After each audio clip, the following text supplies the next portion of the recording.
Pessoal, estamos começando mais um Contrafluxo. Seja muito bem-vindo. Hoje, um monte de assuntos interessantes para a gente comentar. Vamos falar aí das mudanças no calendário do Enem. Isso tem afetado inúmeros estudantes. Vamos falar aí também do novo pedido de impeachment encaminhado pela oposição. Logo mais vamos ter uma entrevista com o senador Jean Paul Prats, o senador pelo Rio Grande do Norte. Vamos falar também sobre a reforma da Previdência Municipal, muito assunto importante. Fique aí com a gente. Já vai entrar Rafael Duarte para fazer esse programa conosco. Já a gente começa. Opa, chegou Rafa. Cheguei, tudo bem, Rui? Tudo bem, pessoal? Boa tarde, todo mundo que está assistindo a gente aqui no Contrafluxo, na página do Facebook. Boa tarde para a galera também da rádio, todo mundo. Lembrando que você pode participar do nosso programa através das redes sociais. A gente está aqui no Facebook e no Instagram também. E é só buscar lá a página Contrafluxo, que você chega até aqui. Como o Rui falou, daqui a pouco a gente conversa com o senador da República, Jean Paul Prats, eleito pelo PT do Rio Grande do Norte. Vamos embora, Rui? Valeu, Rafa. Muito bom contar com a tua parceria, né? Você que comanda o Saiba Mais, esse portal super atuante, com muita notícia, né, para a gente discutir, muita coisa fora da curva, né? Fora do senso comum, fora da caixinha. Né? A gente precisa de veículos com jornalismo de qualidade e também com uma visão alternativa dos fatos, né? Uma visão diferente do senso comum. Muito bacana, Rafa. Verdade, tem o Saiba Mais, e assim, essa contranarrativa, né, que a gente tem tentado fazer esse trabalho, que não fique só essa mídia hegemônica impondo um pensamento único. Então, eu acho que veículos como o Saiba Mais, como o Contrafluxo também alinhado na questão da mídia independente, progressista, e também aberto a outro tipo de narrativa, obviamente sempre focado na informação, sempre com zelo na informação e responsabilidade para levar para os ouvintes, leitores, enfim, a galera que está assistindo. Lembrando só que Jana Sá, mais uma vez, está ausente, mas esperamos ela para os próximos programas, está se recuperando aí, já ela volta. Um beijão, Jana. Um beijão para a Lili também, né? O pessoal, quando não está aqui apresentando com a gente, está nos bastidores, dando a maior força, né? Os espectadores qualificados, né? Eles produzem, mas também não desgrudam do programa. A Jana já está aí seguindo, né? Já está nos acompanhando. Mas, Rafa, além de falar com o Jean Paul, né? A gente fez uma entrevista com a Rosana Barroso, ela que é presidenta da União Brasileira dos Estudantes Secundaristas, né? Já a gente chama ela para trazer as visões dos estudantes, né? A gente tem um governo que realmente não gosta de estudante, então é bom trazer um contraponto, né? Verdade. Rosana, que substituiu há pouco, né, o presidente antigo, Pedro Gork, que é daqui do Rio Grande do Norte, e foi a primeira, ela até fala nessa entrevista que a gente divulgou na rádio universitária, é a primeira troca de gestão remota, né, em razão da pandemia, não teve aquela solenidade, aquela troca de bastão. É isso mesmo, Rafa. Agora, vamos para os nossos destaques? Me diz aí qual é o seu. Vamos embora, eu vou começar. O meu destaque hoje é local. Eu queria trazer aqui um tema importantíssimo, que é o da reforma da Previdência Municipal. Pouca gente sabe, mas a Prefeitura de Natal enviou há 2 semanas para a Câmara Municipal o projeto que altera as regras da Previdência. Essas mudanças, para a gente explicar bem direitinho, elas são obrigatórias, porque no Congresso Nacional, o Congresso aprovou ano passado, a gente lembra, a reforma da Previdência Federal, a votação em julho de 2019, todo mundo lembra, foi uma derrota acachapante, uma derrota histórica para a classe trabalhadora brasileira. O problema é que mesmo com um tema espinhoso como esse, você pode reduzir dano, né, para os servidores. E outro ponto importante, quem envia um projeto como esse para o Legislativo precisa explicar para a sociedade do que se trata, quais são as mudanças, são elas, ou seja, você ser transparente é o mínimo que se pede do poder público, dos gestores, sejam eles na esfera municipal, estadual o federal. E o prefeito Álvaro Dias, o prefeito de Natal do PSDB, ele não fez nenhuma coisa nem outra. A ideia da prefeitura é aumentar a alíquota de contribuição de todos os servidores de 11% para 14%. Um reajuste linear que vai afetar da mesma forma aproximadamente 18 mil servidores que têm salários diferentes. E por que eu estou falando isso? Porque o governo do estado, por exemplo, adotou uma alíquota progressiva, ou seja, quem ganha um salário maior contribui com mais, quem ganha um salário menor contribui com menos. Esse tipo de coisa é naquela lógica de você tratar desiguais de forma diferente, para tentar corrigir ali distorções, diferenças e você equilibrar um pouco essa conta. Só que a prefeitura, além de não corrigir distorção nenhuma, também me chamou o sindicato para debater a proposta e nem explicou para os servidores do que se trata, né? Como é que vai ser o fim. Ou seja, só enviou para a Câmara e aí o projeto está lá, um representante da prefeitura foi essa semana para tentar falar com os vereadores, mas para a sociedade não houve satisfação nenhuma. E os servidores nos municipais, eles estão sem reajuste há 5 anos. Né? E vão ficar mais um tempo, depois até o próprio senador explica isso, porque um projeto aprovado recentemente no Senado, que socorre financeiramente os estados e os municípios, condicionou o envio de recursos para os estados e os municípios ao congelamento do reajuste dos servidores nas esferas federal, estadual e municipal. Depois o Jean Paul fala um pouco mais disso. Mas assim, os servidores não sabem, a imprensa também está calada, tirando a gente aqui no Contrafluxo, Saiba Mais, um ou outro veículo, mas a imprensa, na maioria dos casos, está calada também, bem diferente de quando foi a reforma da Previdência do Estado. Enfim, queria trazer esse tema como destaque. Está acontecendo isso, a reforma da Previdência do município está sendo discutida lá na Câmara, no meio da pandemia ela foi enviada, e a gente precisa ficar de olho e precisa cobrar. É isso aí. Rui, esse é o meu destaque. Poxa, Rafa, é complicado, né? A prefeitura deveria demonstrar maior sensibilidade, né? Debater um tema tão complexo. Num momento como este, né? A gente tem um senso comum que precisa ser desconstruído, né? De que todo servidor público ganha bem. Né? Isso não é verdade, principalmente quando a gente pensa nos servidores municipais e estaduais. Nessas esferas, tem servidores do município que ganham menos de um salário mínimo hoje. Né? Já estão sem reajuste há 5 anos e vão ficar até dezembro de 2021 sem reajuste também, por conta desse projeto que eu falei, que a gente vai começar daqui a pouco com o Jean Paul. Ou seja, é sempre o lado mais fraco da corda que arrebenta. Enfim, a gente vai discutir mais isso aqui, mas assim, é isso. E assim, não tem diálogo, não tem muito se falou, muito se reclamou da proposta da Previdência do governo, mas assim, houve uma discussão, um debate com a sociedade durante 2 meses. Da primeira proposta que o governo apresentou para que foi para a Assembleia, o projeto foi enviado para a Assembleia no início de fevereiro desse ano, há uma mudança grande, né? Desde o início, o governo propôs uma reforma, uma alíquota progressiva, né? Essa que eu expliquei. Os salários maiores pagam mais. Mas, mesmo assim, o valor dessa alíquota, dessa contribuição, ele mudou ao longo dos debates com os servidores, com os sindicatos, enfim.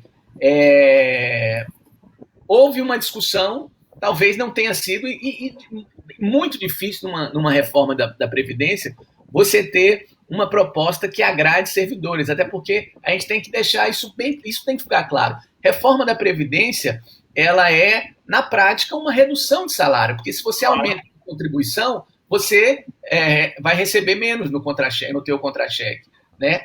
E quando era para a gente discutir e cobrar, ir para as ruas, ano passado, a reforma da Previdência Federal, que acabou fazendo um efeito cascata dos estados e dos municípios seriam obrigados a adaptar, né, a fazer a atualização das regras locais, as pessoas não entendiam. Inclusive, no final, a maioria da população foi a favor ali há pesquisas que apontam isso, a favor da reforma da Previdência. E aí não adianta chorar muito, mas assim, a prefeitura, os órgãos públicos têm que, no mínimo, explicar o que está sendo votado, o que foi enviado para para os legislativos.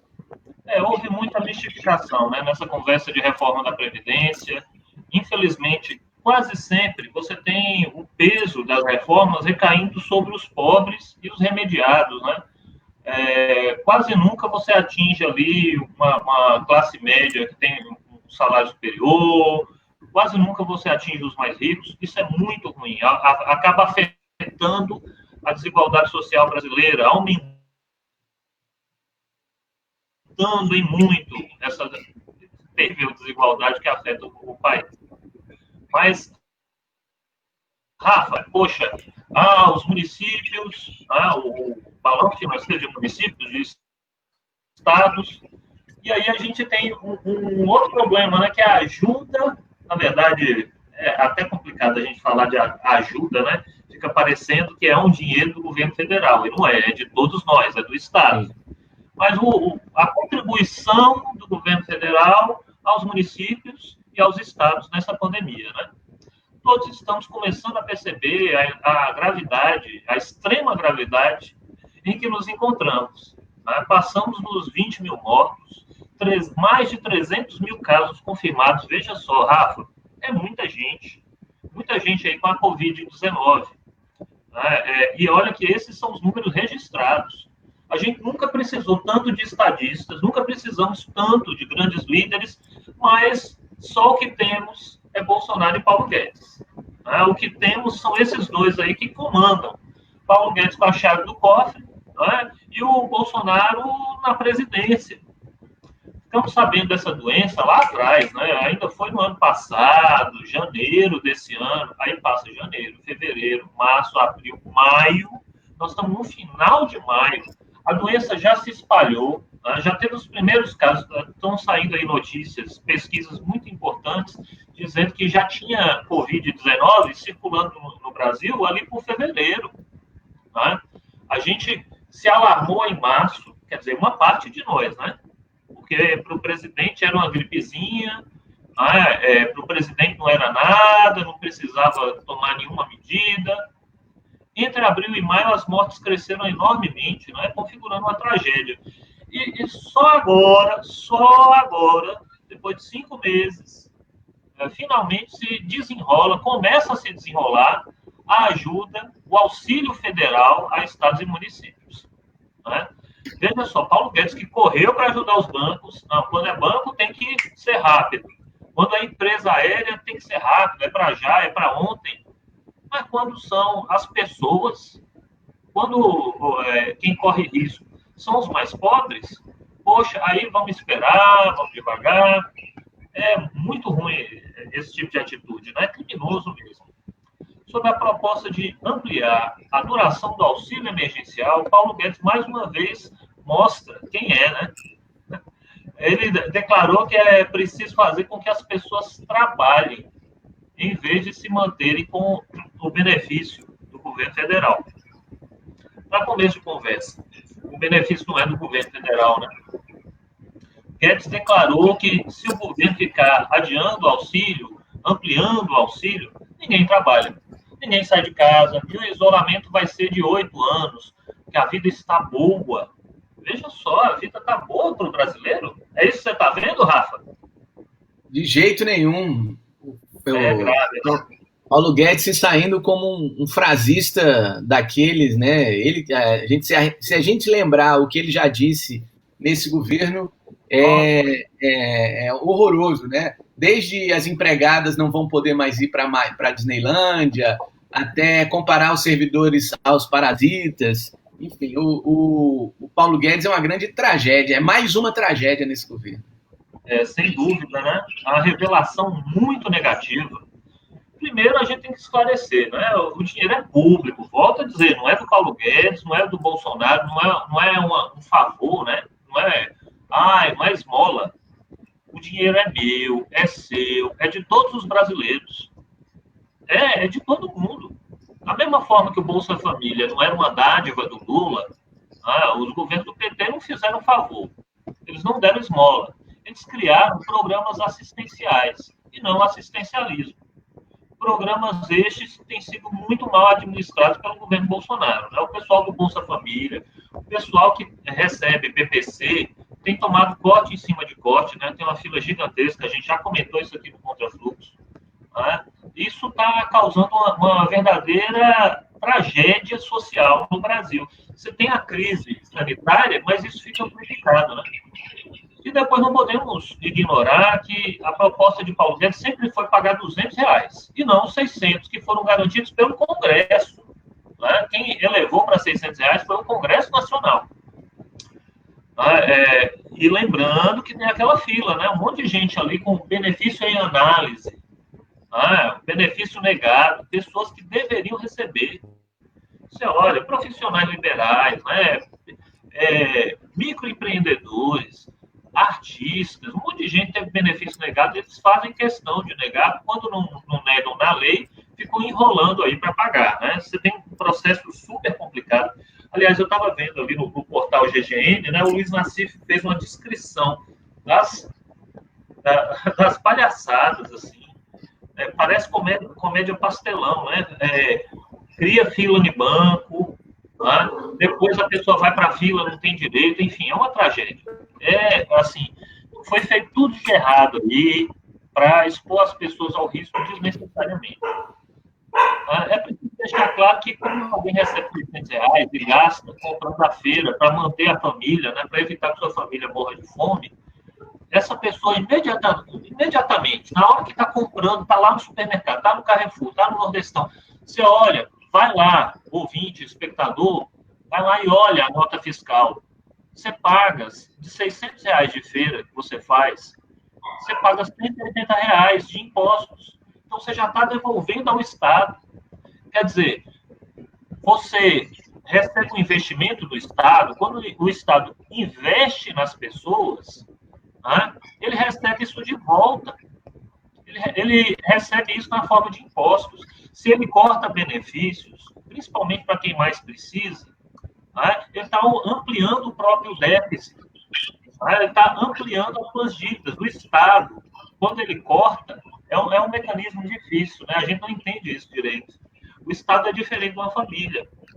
Né? Quando você, pai de família, vai lá pagar uma conta, você não recebe um bônus de volta dessa conta. Né? Você paga R$ 100 de luz, você não recebe 20, R$ 30. O Estado recebe, quando ele paga um salário, quando ele paga um benefício, ele recebe isso de volta. Né? Então, assim, se eles não fossem tão fundamentalistas, eles já tinham facilitado o auxílio aos estados, aos municípios também. Né? Boa parte desses 60 bilhões que vão chegar muito atrasados já deveriam ter chegado lá em fevereiro, lá em março. Né? Boa parte desse dinheiro volta para o Caixa Federal, volta para o Orçamento Federal. Né? Sem contar os recursos da assistência social, que também são atrasados, são pequenos. Né?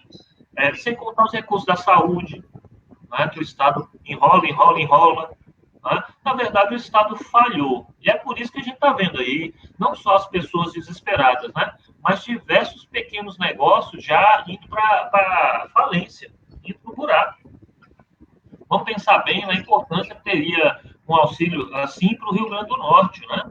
O RN está numa situação terrível em termos financeiros. Teve um rombo de 2 bilhões e 800 milhões que as pessoas nem lembram. Né? Pois é, mas esse rombo foi assimilado aí já no ano passado. E agora a queda nos impostos estaduais. Né? É em decorrência do fechamento? É em decorrência do distanciamento social? Não.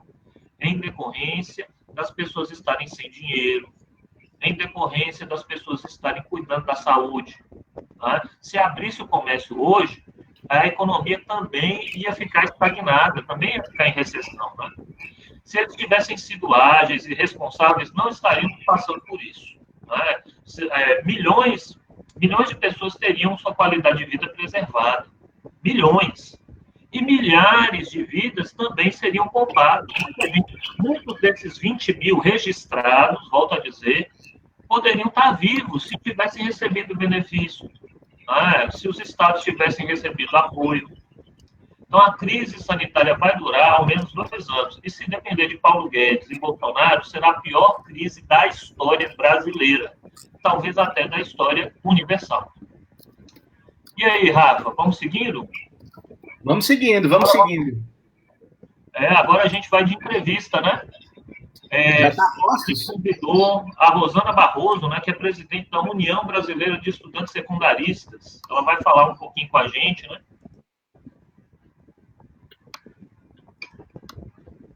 Rosana, ela está aí? Tem o vídeo?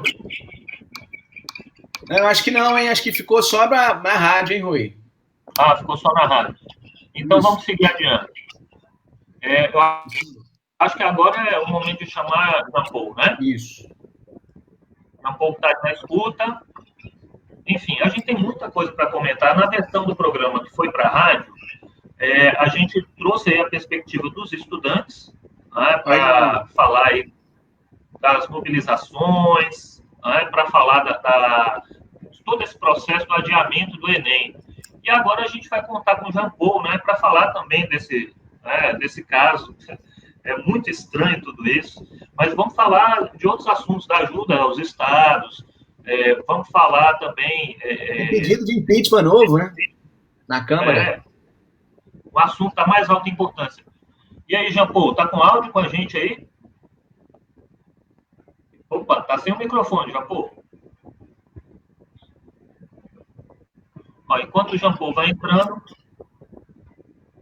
enquanto ele vai conferindo o áudio, eu vou mandando um alô para quem está na escuta. Jana, Fátima Cabral, sempre acompanhando o programa. Um beijo, Fátima. Maria Luzinete. Valeu, Luzinete. Valeu pela força. Rebeca. Né? Cleiton Cardoso. Marta Araújo, sempre acompanhando o programa. A Gilca Pimentel também. Acho que agora vai, hein? Vai com um pouquinho de eco aí, pelo jeito. Opa! Estão me ouvindo? É só diminuir esse retorno. Deixa eu fazer uma coisa aqui, porque... Estamos ouvindo agora. Estão me ouvindo? Não. Agora ficou bom.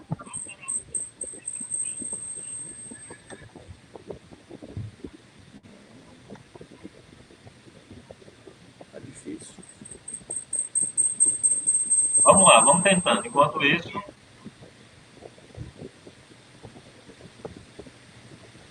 Vamos embora ao vivo aqui, né, Rui? Ao vivo. Vamos se virando aqui. O problema é o eco, porque eu estou tendo que entrar por outra máquina. Uhum. Ó, mas agora tá bom, viu? Tá bom agora aí? Tá bom pro áudio. Tá bom. Vamos embora. Então, olha, já entrou o eco. Opa, agora vou baixar o volume bastante, vamos tentar ficar estável aqui, com esse volumezinho aqui. Ah, legal. Vai lá, vamos melhorar. Pronto. Enquanto isso, mandar um abraço aí para Moacir Potiguar, sempre acompanhando. Valeu, Moacir. Gilca Pimentel também. Muita gente acompanhando o programa. Vai lá, Rafa. Você quer começar fazendo uma pergunta para o senador Jean Paul? Começo. Vamos dar as boas-vindas. Senador, vamos já ao tema principal do programa, que é o adiamento do Enem.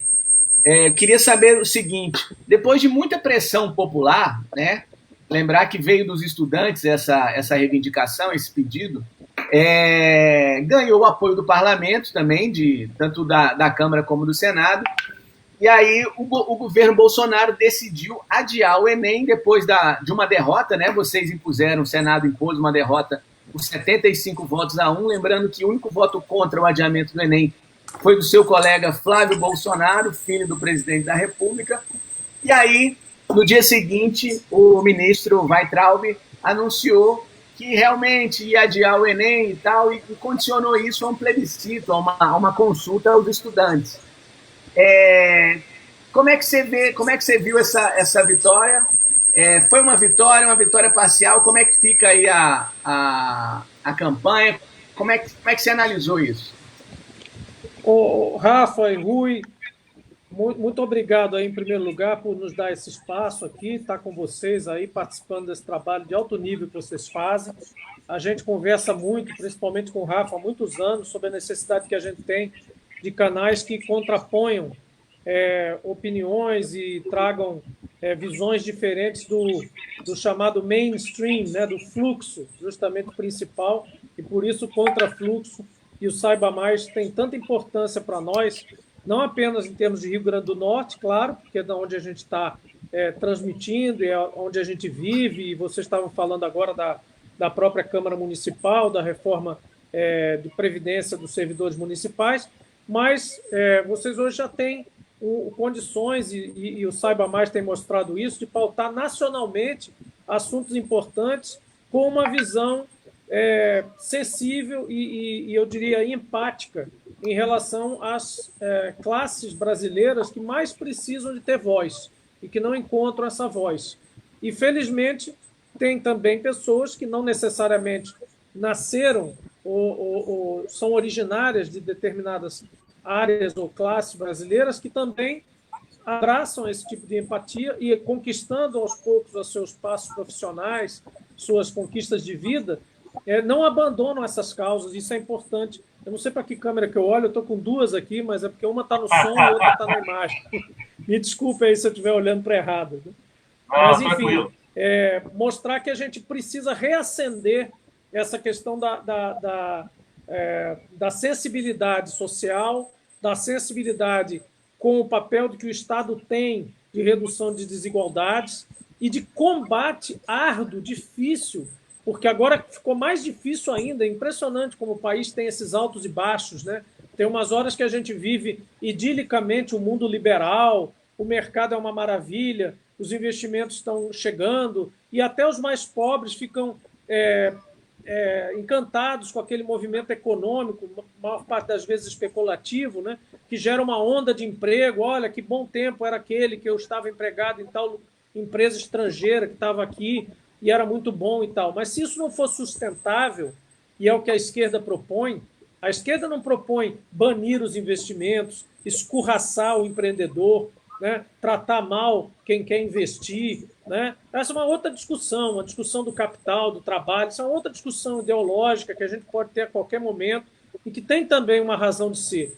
Mas, em princípio, nós não estamos aqui banindo nada.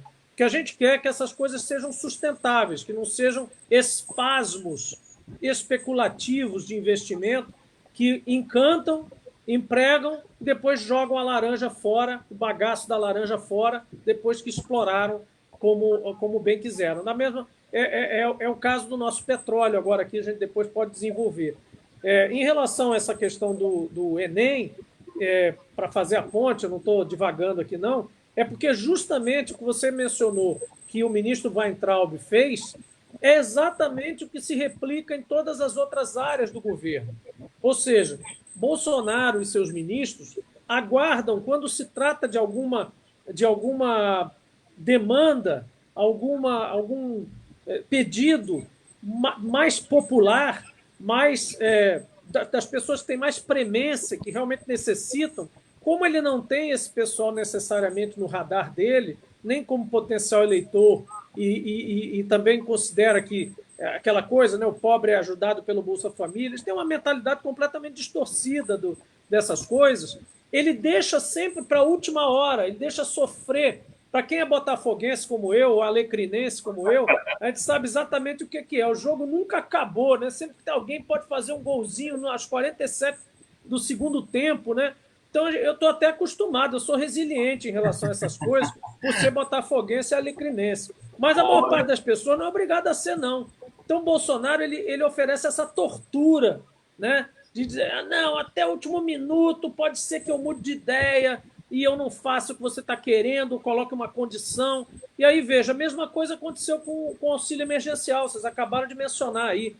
Era R$200, vou jogar R$200 na mesa. Aí ficou triturando a paciência de todo mundo, né? Ali e tal, até baixar para 800, que era de 1.000. Nós estávamos falando de salário mínimo, né? E aí jogou numa outra coisa que as pessoas não perceberam, que eu fiz um projeto de lei que agora deve entrar em pauta, porque vai se verificar a condição que eu vislumbrei na época, juntamente com a nossa bancada do PT, que é o seguinte: por que 3 meses? Porque se você tem um auxílio emergencial que é para cobrir as necessidades das pessoas, para elas poderem ficar em casa ou as que não podem ficar em casa poderem tomar todos os cuidados necessários e trabalhar com mais cuidado do que o normal, porque tem que atuar em atividades essenciais ou produtos vitais. Esse dinheiro, ele não é um Bolsa Família, ele é uma indenização para o cidadão, a cidadã, ficar em casa ou se cuidar quando tiver que sair ou quando tiver que trabalhar. Pois bem, isso tem a ver com o estado de calamidade em si. O que acontece? Quando se decretou o estado de calamidade, o presidente, porque isso dá muitas prerrogativas presidenciais e ministeriais, fazer compras sem licitações, fazer uma série de atividades em função do estado de emergência, do estado de calamidade, ele imediatamente decretou até o final do ano, Rafael e Rui, não foi? E nós, do Congresso, porque essa é uma questão muito grave, a Constituição manda que o Congresso autorize, nós autorizamos e decretamos junto com o presidente. Muito bem. Para retirar o estado de calamidade, o presidente precisa pedir ao Congresso também. Né? Então, é uma coisa que o Congresso faz com ele. Como ele não gosta de dividir poder, ele fez logo por 6 meses, para não precisar pedir pinico ao Congresso para ter que renovar, nada disso. Fez por 6 meses. Aí, quando é para dar benefício para quem precisa, ou para o cidadão, a cidadã, como eu falei, ou para pequenas empresas, ou para outros e outros projetos que a gente fez aí. Tem um, por exemplo, meu que é para o mercado editorial, enfim, para os artistas, para o pessoal da cultura, para todo esse outro rol de pessoas que precisam desse auxílio, aí colocam a limitação de 3 meses. Então, não é só a variação do valor, é a variação do vigor também, por quanto tempo vai valer isso. Isso também está na mesa de negociação de Paulo Guedes, e eles jogam o tempo todo com esse prazo também. Fizemos um projeto de lei, que eu mencionei aqui, que é justamente para estender todos os benefícios que valem para a pandemia pelo tempo que durar o estado de calamidade. Por quê? Por 2 razões. A primeira eu já disse, o estado de calamidade corresponde ao Covid. Não tem sentido ser menos do que o estado de calamidade. A segunda é estratégica e até um pouco pedagógica para o presidente, que é o seguinte: como ele precisa pedir ao Congresso para levantar o estado de calamidade, ele vai ter, se todos os benefícios estiverem condicionados ao estado de calamidade, o Congresso terá que ser cúmplice ou parceiro da retirada, da suspensão desses benefícios. Ele não vai poder fazer isso de uma canetada só, porque, ao suspender o estado de calamidade, ele tem que pedir ao Congresso, o Congresso tem que concordar, e aí sim todos esses benefícios ficariam cessados. Cessaria o gasto público, mas também cessaria a receita dessas pessoas. Esse é o que eu considero correto. Não foi o que foi feito, mas a gente vai lutar para que seja. Isso tudo é para dizer que esse governo não tem a menor sensibilidade, não tem a menor empatia, não está nem aí para quem realmente precisa apelar para o Estado para ganhar um pouquinho de condição, já que eles gostam desse termo, de competitividade social. Né? Menos ainda para os que nem competir podem, os chamados excluídos e excluídas. Então, não existe empatia para isso. Tudo que foi feito por esse governo, perante essa calamidade, foi feito a forceps, foi tirado, foi extraído com muita força e com muita mobilização. Não foi diferente com o Enem. O Enem foi uma mobilização dos estudantes. Nós levamos 3 projetos de lei, porque a gente agora está atuando assim também. Por segurança, a gente coloca 3 projetos diferentes, um mais simples, um mais detalhado e um mais ágil, mais rápido, que causa menos polêmicas. E a gente uma estratégia isso, tanto que vocês viram que o projeto do Enem teve o projeto da Daniela Ribeiro, senadora Daniela Ribeiro, que era o mais rápido, mais ágil, mais curto, e tinha o nosso, que é Jean Paul Prats e Paulo Paim, que era como o próprio relator se referiu, um verdadeiro manual de condução da gestão democrática da educação. E olhe que o relator é conservador, senador Isalci Lucas, e elogiou, porque a gente fez, de fato, todo um manual, todo um detalhamento de como é que deveria ser isso. Então, os 2 projetos tramitaram em conjuntos, foram aprovados, e aí, claro, como chegou na última hora, Bolsonaro, então agora eu vou liberar a data do Enem. E o outro ainda tentou botar mais um tijolinho para atrapalhar, que é essa história de um plebiscito que me parece ridículo, porque é em cima de quem já está inscrito.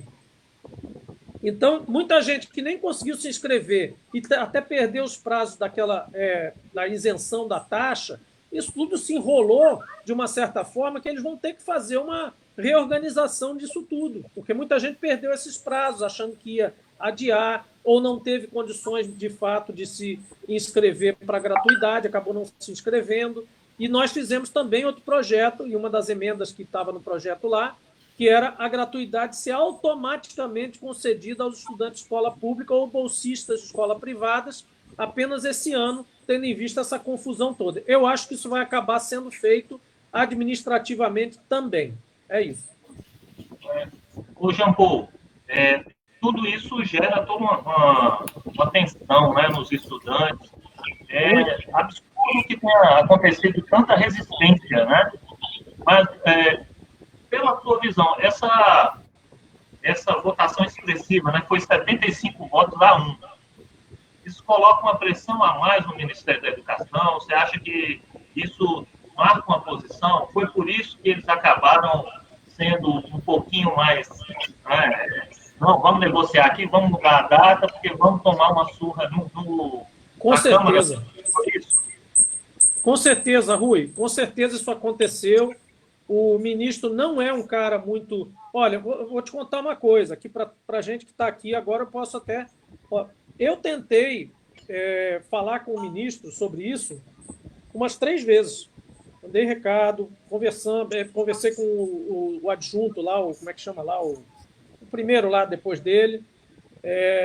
A gente já teve junto, porque a governadora Fátima esteve lá comigo para tratar daquela questão do Fundeb, e a gente teve ela apresentando os governadores de estado, né, e os senadores, para falar da questão do Fundeb. Então, no meio do ano passado, nós tivemos já com esse ministro, tivemos com o anterior também, aquele colombiano que queria cantar o hino nacional, aquelas coisas, tivemos com eles. A gente não é refratário a conversar com o governo, apesar de discordar totalmente desses caras.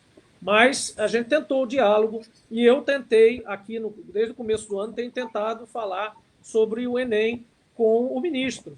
Mas ele não atendeu, inclusive ficam pendências aí até de emendas para escolas aqui do estado, que estavam lá engasgadas também. Na virada do ano passado, não foi ele que me disse, mas alguém lá do Ministério me disse que ele tinha dado ordem para não liberar as emendas do PSOL, do PT, do PCdoB. Então, ele tem uma mentalidade muito, muito torpe, né? Muito fechada, e atua realmente de forma muito... mais do que ideológica, isso para mim não é ideologia mais, não. Isso aí é maldade mesmo, é implicância, é uma coisa não republicana que, obviamente, é punível. E a gente tem também anotado essas coisas para, no momento certo, eventualmente judicializar uma coisa mais grave. A gente não pode também vulgarizar todas as judicializações, mas já há vários fatos no Ministério da Educação que são passíveis de uma judicialização em função de administração dirigida a determinados objetivos e negligente com determinados outros objetivos. A gente agora vai dar um tempo com essa questão do Enem, o Enem vai tomar mais a pauta, mas a gente vai voltar a isso. O ministro, de fato, e alguns ministros desse governo são muito mais do que os outros, eles têm esse direcionamento claro, e isso não é bom para o país. Pois eu vou aproveitar aqui e mandar um abraço para o pessoal que está acompanhando, né? Muita gente participando, Elieusa, Rodolfo Rodrigues estava dando uma dica aí para o senador utilizar o fone de ouvido, talvez melhore um pouquinho o áudio, mas agora está bacana, agora eu acho que deu uma melhorada. Sim, Zé Corrêa mandou um abraço para você, Rafael, elogiando a sua participação no Contrafluxo. Valeu, Zé. Zé sempre acompanhando, né? Zé Corrêa, que é um grande editor, né? Uma grande referência da literatura aqui no Rio Grande do Norte. Senador, como é que o senhor avalia? Senador, talvez seja bom desligar um dos dispositivos, né? Mas vamos assim, vamos tocando. Deixa eu explicar para vocês o que está acontecendo. Por alguma razão, esse dispositivo que a gente está usando aqui, ele ele não aceitou o meu iPad, que eu uso diretamente na sessão deliberativa do Senado. Eu não posso desinstalar o Zoom, que é o outro aplicativo que eles usam lá. E esse aplicativo, eu sei que ele tranca alguns mecanismos de outros aplicativos de som. E ele faz isso surdamente, a gente não sabe aonde, mas ele desliga o som e tal. Então, eu liguei para ter o microfone, eu liguei no meu computador. E aí, é claro que está gerando esse eco aqui. Eu estou ouvindo vocês bem baixinho para poder ouvir a questão, mas quando eu falo, eu desligo o volume para não ter o eco, entendeu? Peço desculpas aí, mas é porque eu não posso desinstalar mesmo o outro aqui. Não, tranquilo. Senador, enfim, tomara, a gente torce para que os estudantes tenham o seu pleito reconhecido aí, né? É muito injusto você, num país que tem cerca de 50 milhões de pessoas sem acesso à internet residencial, né?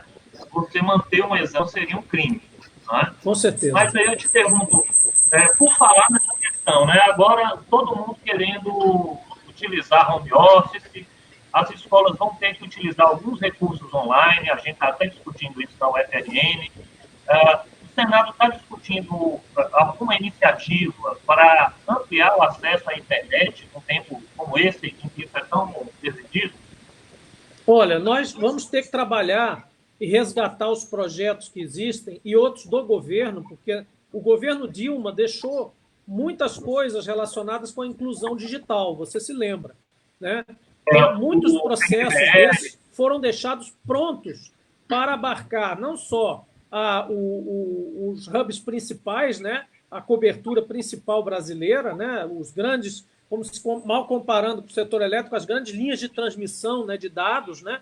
Mas também auxílios para que regionalmente e municipalmente, ou seja, ao nível das prefeituras, isso pudesse ser feito. Porque hoje é uma essencialidade, né? Tanto que foi incluído nos rolos de atividades essenciais em relação à pandemia essa questão de ter acesso à transmissão de dados. Hoje a gente fala por dados, a gente transmite informação por dados e a gente, não, por que não, há muito tempo já se faz isso, embora isso não seja completamente abrangente, infelizmente, a gente trabalha com educação à distância. Então, isso tem que ser complementar. Claro que o presencial sempre vai ter a sua importância, não vamos ter que entrar nesse debate aqui, que é um debate super complexo, né? Mas que normalmente ele chega a essa conclusão de que o ideal é a compensação das duas coisas, uma coisa completando a outra, mas com certeza a gente vai ter que ter.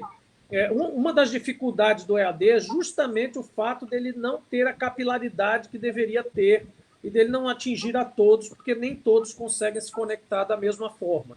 Por isso que o Enem, sendo mantido na data que seria extremamente injusto, é completamente diferente daquele quadro, eu até mencionei na fala em plenário, que é a vitória do Brasil real sobre o Brasil da propaganda oficial, né?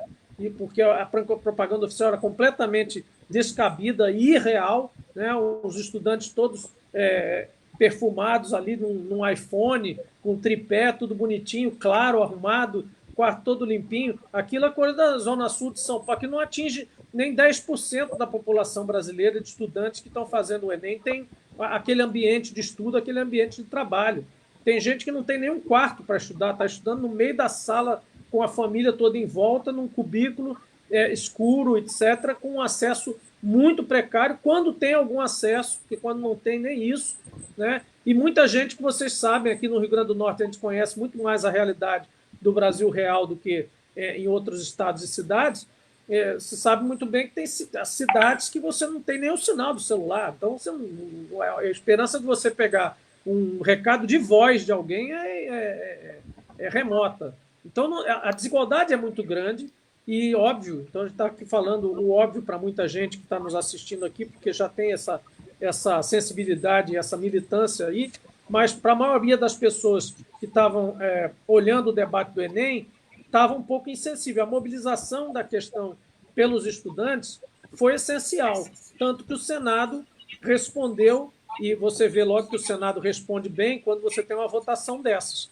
Claro que o Flávio Bolsonaro votou contra, porque ele é o do governo, que deve ter dito, pô, eu vou manter o argumento aqui do ministro, vou deixar o ministro, senão imagina a quantidade de comentários que você teria, né? Até o Flávio Bolsonaro votou a favor do negócio. Então ele votou lá pela coerência dele lá. Mas a maior parte, os outros todos votaram a favor, porque entenderam, claro, o argumento, que é o argumento mais normal, né? O anormal é o do ministro. É dizer que a competição é igual para todos e que a pandemia afetou igual para todos. É só um cara que vive em Marte que tem uma ideia dessa. Né? Senador, uma coisa que tem chamado a atenção nessas votações do Senado, essa foi praticamente por unanimidade, que a gente bem aqui sobre o socorro financeiro para os estados. Foi acho que foi unanimidade, se eu não me engano, ou por amplíssima maioria.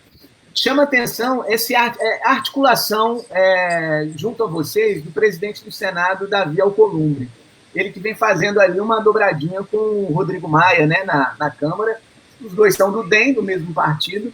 Mas eu queria saber, para você explicar para a gente e para o pessoal que está ouvindo, como é que tem sido essa articulação, como é que tem sido sua relação com o Davi Alcolumbre. Eu estou dizendo isso, perguntando isso também porque a posse dele, a eleição dele, eu lembro que foi o seu primeiro dia no Senado, se eu não me engano, que foi aquela confusão, ele com o Renan Calheiros. Como é que tem sido a gestão do Alcolumbre? É verdade. Rafa, você até me dá uma oportunidade de voltar para um assunto que eu sempre sou lembrado por um ou outro maledicente que volta aí falar naquela história que eu mandei destruir os votos, etc. Aquele dia foi uma experiência, foi assim, o chamado batismo de fogo para o cara, né? Porque eu estava ali primeiro dia, eu já tinha assumido o Senado um mês antes, vocês se lembram, porque a governadora teve que sair, tomar posse no governo, e eu fiquei um mês, um pouquinho antes dos outros. Então, eu não estava tomando posse ali, não era um daqueles caras que estava pela primeira vez na nova legislatura, eu estava da velha legislatura, eu ainda sou da velha legislatura, porque eu sucedi Fátima tem 4 anos, teria 4 anos. Então, eu estava, na verdade, continuando um mandato, né, dela. Então, eu estava lá um mês, fiquei ali um mês meio morto, porque os caras estavam saindo, né, então não tinha muito o que fazer. Eu fiquei estudando, trabalhando, vendo como é que funcionava, fui visitar a TV Senado, fui fazer o meu trabalho mesmo, me aclimatar com aquilo ali. Quando veio a primeira sessão, veio a eleição, e você lembra que melou o primeiro dia, que foi a sexta-feira, e a gente teve que votar no sábado. O primeiro dia melou por quê? Porque nós argumentamos que era absurdo. O próprio presidente, que era Davi Alcolumbre, presidia a sua própria eleição, já que ele era candidato. Então, nós travamos aquilo ali, a Cátia Abreu subiu, pegou a pasta, lembra dessa história toda, né? Então, travou a eleição. Aí foi para o sábado. No sábado, a gente achou que ia ser uma eleição moleza. Tá? Todo mundo vai botar lá um troço na urna e vai embora. Tanto que eu fui com a calça clara, eu me lembro até hoje. Eu fui com a calça clara e com um casaco escuro. Falei, vou ali como quem vai para o sábado trabalhar, entendeu? Gravata e tal. Aí, quando chego lá, alguém fala, olha, escrutinadores eleitos aqui e tal, escrutinador do PT vai ser você. Eu disse, como? Tem tanta gente mais experiente aí, eu vou logo ser escrutinador da eleição. Não, é você e tal. Aí depois eu descobri que os sacanas deram missão de estagiário para mim, né? Porque você tem que ficar em pé lá, né? O tempo todo. Aí os velhos falaram, manda um novinho aí. Eu disse, beleza, tudo bem, eu vou. Brinquei com eles, vocês estão mandando tirar cópia da máquina, né? Tá legal. Aí eu fui. Ficamos lá, você vê que a gente fica lá em pé o tempo todo mesmo, tem que ficar... E aí a eleição deu aquele problema todo, ficamos o dia inteiro em pé, né? Tinha lá a tal juíza Selma, tinha o Stevenson mesmo, que foi pelo PROS, na época PROS ainda, né? Cada um, a Zenaide, né? Ele já no Podemos, ela no PROS. Enfim, estávamos lá de cardeais ali vendo a eleição. E a gente detectou, de fato, a fraude, porque viu que tinha mais votos na urna do que senadores, tinha 82. E o que aconteceu? Um cara pegou a cédula é assim, e ele dobrou a cédula, pegou outra cédula em vez de pegar o envelope e fez a segunda cédula como se fosse um envelope e botou na urna. Em vez de usar o envelope, ele usou uma outra cédula, entendeu? E aí essa cédula apareceu uma cédula a mais. Ora, quando a gente verificou aquilo e o presidente já da sessão, que era o decano, porque não podia ser o presidente do dia anterior, era o Zé Maranhão, que é uma pessoa já mais de idade e tal, estava ali, todo mundo começou a meio que guiar ele, o Bandeira, que é o secretário-geral, e aí ele veio e falou, olha, temos que destruir os votos. Foi na hora que eu falei com ele, destrua os votos que estão na sua mão e destrua aqueles ali. Um cara pegou um vídeo, pegou só a primeira parte, destrua esses votos que estão na sua mão, e não pegou a segunda parte, que está no vídeo do Senado inteiro, claro, a sessão está toda lá, o microfone estava aberto, tanto que ele teve aquele célebre, vou dar uma mijadinha, lembra que ele falou, vou dar uma mijadinha e tal, e saiu no microfone, o microfone estava aberto direto. Então a gente estava ali falando, não tinha problema nenhum destruir votos. Por quê? Qualquer eleição de Grêmio, qualquer eleição de clube da esquina, se você tem um problema com as cédulas de votos, você tem que destruir a cédula de votos, você não pode sair daquela sala naquela hora, porque aquelas cédulas já estavam marcadas, poderiam ser usadas de novo. Alguém poderia pegar e jogar, né? Então, eles mesmos já tinham dito, destruam as cédulas. O normal é queimar. Só que ali é tudo de tapete, ninguém ia queimar nada. Então, a destruição era uma destruição mecânica, tinha uma máquina lá no púlpito, lá já tinha uma máquina para destruição dos votos. Foi só isso. Enfim, depois de estar passada essa confusão, de fato foi um fla-flu, Renan e Alcolumbre, os grupos que apoiaram tanto um quanto o outro se misturaram. Essa foi a realidade, se misturaram. Então, aquela coisa de Alcolumbre ser o amigo do governo que tinha acabado de chegar, de ser do cara dos justicialistas, dos lavajatistas, dos bolsonaristas, e o outro, Renan, ser o cara dos petistas, o cara do PMDB, o cara do Centrão, etc., mudou completamente ao longo do ano. O Alcolumbre se revelou um cara realmente muito habilidoso. Eu me dou muito bem com ele, até porque no dia da eleição eu tive que fazer o papel de comunicar a eles que a gente ia anular a eleição, antes do negócio do papel lá. Fui eu que desci lá, falei com os dois, com o Renan e com o Davi, e tive que ter um diálogo com ele pela primeira vez, assim, e ele ali percebeu que a gente estava fazendo um trabalho direito, assimilou a questão da anulação da eleição, e tanto que quando ele foi comemorar a eleição, ele me chamou lá para o gabinete dele. Eu fui lá, cheguei lá, estava o Bolsonaro, estava os caras todos, eu cheguei, cumprimentei e saí fora, porque realmente o time que tinha votado nele, na maioria, era mais assim, do outro lado do nosso. Mas eu fui lá, cumprimentei e fiquei com uma boa relação com ele. E ele realmente tenta atender às lideranças, ele respeita as lideranças, e isso é muito importante, porque as lideranças elas trazem os anseios de cada um dos partidos ou dos blocos. Quando você ignora as lideranças e prefere... O que é ignorar as lideranças? É você não corresponder ao que o líder, empossado como tal, pelos seus pares, fala, e preferir falar com um outro senador daquele mesmo partido só porque ele é um cardeal, ou ele é mais famosinho. Não, Alcolumbre não faz isso, né? Pelo menos até agora.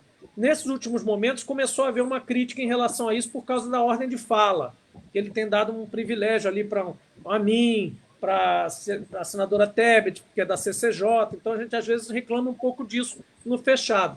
Mas nada grave, nada grave. Ele tem sido um presidente realmente que ouve todo mundo, aloca as relatorias, inclusive para o PT, de forma bastante correta, né? Então, a gente tem tido espaço para trazer projetos da área social, e houve um momento que se afastou um pouco mais do governo, agora se aproximou um pouco mais, porque o Rodrigo criou aquela tensão naquele projeto dos estados e municípios, aumentando o valor, aí eles inventaram aquela história de bomba fiscal e tal, que aquilo era uma farra e tudo, e volta e meia ele tem umas refregas com o presidente, é mais dado a isso, e o Davi tem entrado um pouco para fazer esse algodão aí. Mas eu considero que ele é um bom presidente do Senado, tem dado espaço para nós, tem se colocado quando é necessário nessa estratégia que o Congresso decidiu fazer de governar com o não governo, quer dizer, quando o governo não governa, nós do Congresso estamos tentando corresponder às expectativas da sociedade, não apenas dos bolsonaristas, e tentando apresentar projetos. Tanto que a gente falou aqui que o auxílio emergencial foi do Congresso, o auxílio às pequenas e médias empresas, Promamp, foi do Congresso, né? Essa questão da ajuda aos estados e municípios veio do Congresso também. Da onde que veio alguma medida de ajuda às pessoas comuns e aos entes federativos que não tenha sido do Congresso? Imagina se o Congresso não tivesse feito isso. E nisso, Davi tem um bom papel, e principalmente agora na dos estados e municípios, que ia dar problema, porque ele deu uma pedalada total, porque o projeto que veio da Câmara foi totalmente aniquilado, fizeram um novo no Senado, e aí ele se arvorou a ser relator. Isso é raríssimo, o presidente do Senado ser o relator de um projeto, mas ele se escudou com isso. Ele disse: eu sou o presidente do Senado, ninguém vai ousar atirar em mim a esmo, né? Nem de dentro do Senado, nem de fora. Então ele blindou o projeto e fez o projeto andar. E agora o presidente tem que sancionar e terminar essa novela. Senador, vou ler aqui um comentário, né? A Jana está reiterando, né? O governo se mantinha firme para não negociar o adiamento do Enem, né? Como faz com todos os temas importantes para a sociedade, mesmo com a pandemia, né? Foi a pressão dos estudantes em cima do MEC, a pressão do Senado, né? E também dos deputados, né? Que já estão se articulando, e fez isso mudar, né? Tomara que as datas, né, respeitem os anseios dos estudantes, né? Também não sei se o adiamento de 30 dias resolve. É isso mesmo. É isso mesmo. Jana, um abraço para você, grande. Tenho assistido aí suas participações, seu trabalho. Parabéns. É muito importante manter Jana na ativa aí com a gente, porque ela que participou das eleições também, muito bem, papel excepcional. Acho que é muito importante a gente estar junto. Todos nós, a gente tem que estar acordado o tempo todo, brigando, e juntos, principalmente juntos. Eu queria dizer que tem outros alertas, né, além desse do Enem. Nós, durante esse período não é de recesso, né, mas de quarentena, existem umas pegadinhas que aparecem aí nos projetos. Ontem, por exemplo, nós evitamos uma e estamos ainda trabalhando sobre isso. Diz respeito à agricultura familiar. Houve um projeto, foi colocado para a agricultura familiar, especificamente para a agricultura familiar, para o créditos e facilidades e extensão das dívidas rurais. Pois bem, esse projeto simplesmente foi abalroado. Se lembra aquele filme de pirata, né, que o barco chega e aborda o outro e entra todo mundo no barco do outro? Ele simplesmente foi abordado de assalto pelo agro. Esse agro pop, esse agro top, esse agro bacana que a gente vê na televisão, simplesmente fagocitou, comeu o projeto, entrou nele, e a gente está tendo agora que lidar, onde a gente colocava, por exemplo, que se o agricultor rural quiser pagar a prestação, se tiver condição de pagar, poderá ter um desconto de até 90%, os caras mudaram o caput e botaram eles também no meio. Imagina, se você faz uma lei para a agricultura familiar, para dar um desconto para o agricultor familiar de até 90% da sua dívida, e os caras mudaram lá em cima para ficarem junto. Então, assim, mega empresas do agro também teriam, em tese, né, 90% de desconto das suas dívidas. E a gente vai ter que correr lá para organizar para isso não acontecer. Mas era um projeto eminentemente para a agricultura familiar, que foi simplesmente enxertado de todos os lados e colocaram cláusulas para o agro grande, que não precisa dessa ajuda, desse tipo. Então, nós estamos defendendo que a gente separe de novo, ou se não separar, já fizemos projetos de lei, emendas, que separam os artigos. É um trabalho de jó, viu? Não é mole, não. A turma é danada, viu? Então, tem muito esse negócio. Sabe o que está acontecendo na Petrobras? A Petrobras está mais alavancada, ou seja, mais endividada neste momento do que estava quando eles nos criticavam dizendo que a gente quebrou a Petrobras, sabiam? Ninguém falou nada. O mercado financeiro não abriu a boca. Sabe o que o mercado financeiro fez quando eu perguntei isso recentemente a 2 analistas que eu conheço? Eu disse: vocês não vão gritar, não? A Petrobras não está quebrada? Vocês não estavam diminuindo a alavancagem e agora a alavancagem disparou de novo? Ah, não, mas isso aí é porque o pré-sal e os gastos que a gente tem que enfrentar. Eu disse: mas esse era o argumento que eu usava quando eu defendia a alavancagem da Dilma e do Gabriele e da Graça. Quer dizer que agora o argumento vale e antes não valia? Então, atenção, né? A gente que está na pauta do dia a dia tem que ter atenção, porque as coisas estão acontecendo e a gente tem que apontar. Contrafluxo é isso. Saiba mais é isso também. Ô, Jean Paul, isso é importante a gente esclarecer, né? Porque como é que eles estão aumentando o endividamento da Petrobras e, ao mesmo tempo, tirando o investimento, né? A Petrobras saindo do Nordeste, praticamente, né? Vai dizimar dezenas de milhares de empregos aqui no Rio Grande do Norte. Isso não faz sentido algum. E diminuindo de tamanho. Eu fiz uma análise aqui com esses dois analistas, que são analistas que que eles pediram que não aparecesse, porque eles têm certificação, aquelas coisas, CVM, não sei o quê, mas eles fizeram para mim, e eu também já fiz isso na minha vida, né? Então, vocês sabem, eu consigo, né? Não posso certificar porque eu sou um senador, mas eu já fui analista desse tipo de coisa. A gente fez uma análise do patrimônio líquido e, de fato, o patrimônio líquido da Petrobras caiu. Então, quando eles dizem, estou sendo lucro, o meu EBITDA está sendo mais alto, eu estou melhorando a lucratividade da empresa. Só que o patrimônio líquido caiu, só cai. Por quê? Porque eles estão confinando a empresa ao Sudeste. Eu tenho dito que vai se tornar uma Sudestobras. É a Sudestobras. Porque ela vai ficar produzindo na Bacia de Campos Santo no pré-sal e no convencional e no pré-sal. Depois ela vai se livrar do convencional também, que já está vendendo água rasa. Vai fazer o escoamento, que ela já vendeu o escoamento, que é todos os dutos do Sudeste que já foram vendidos, privatizados, né? Vai pagar um pedágio para uma outra empresa carregar no duto dela o gás, o petróleo e o combustível, vai refinar nas poucas refinarias que ela vai ficar, isso estou falando do day after, tá? E vai vender para o Mato Grosso exportar soja. É isso. A refinaria do Nordeste, eu quero vender. A refinaria de Porto Alegre, eu vou vender. A de Manaus, eu vou vender e vai virar uma tancagem, porque a refinaria lá é pequena, quem comprar não vai operar como refinaria, vai importar produto, né? A nossa aqui, também eu vou vender, e essa nossa, inclusive, eu vou vender já com os campos de petróleo, com tudo junto, para fazer um cluster só, como eles chamam, e o cara que entrar pegando tudo. Refinaria da Bahia, com petroquímica e tudo, vende.